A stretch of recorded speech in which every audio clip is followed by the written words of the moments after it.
বিজ্ঞানীরা ডায়ারউলফকে পুনরুজ্জীবিত করেছেন বলে দাবি করেছেন। এই প্রাগৈতিহাসিক নেকড়ে প্রজাতিটি প্রায় 10,000 বছর আগে বিলুপ্ত।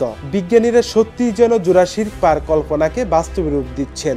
যুক্তরাষ্ট্র, কানাডা ও ইউরোপের একদল গবেষক ডায়ারউলফের ফসিল থেকে সংগ্রহিত ডিএনএ ব্যবহার করে আধুনিক দূষণ নেকড়ের জিনোমে ক্রিসপার জিন এডিটিং প্রযুক্তি প্রয়োগ করেন। তাদের দাবি, এই হাইব্রিড প্রাণীটির মধ্যে ডায়ারউলফের শারীরিক বৈশিষ্ট্য ও আচরণগত গুণাবলী পুনরায় ফুটে উঠেছে।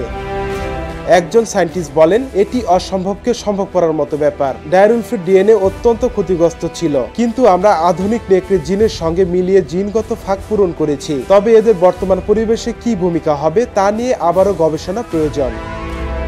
বিজ্ঞানীদের এই সাফল্য নিয়ে বিতর্ক কম নয়। অনেক বিজ্ঞানী ও পরিবেশবিদ উদ্বেগ প্রকাশ করেছেন যে বিলুপ্ত প্রজাতিকে ফিরিয়ে আনা প্রাকৃতিক পরিবেশের জন্য হুমকি হতে পারে। ডায়ারউলফের আদি বাসস্থান হিমেইত টুন্ড্রা অঞ্চল এখন জলবায়ু পরিবর্তনের মুখে, তাই তাদের টিকে থাকাও চ্যালেঞ্জিং। একজন পরিবেশবিদ বলেন, প্রজাতি পুনরুদ্ধার নীতিগতভাবে উত্তেজনাকর, কিন্তু আমরা কি তাদের উপযুক্ত বাস্তুতন্ত্র নিশ্চিত করতে পারি? মানবসৃষ্ট হস্তক্ষেপের পরিণতি ভবিষ্যতে বিশাল সংকট ডেকে আনতে পারে। নাফিউল লিকসন, দৃষ্টি 24।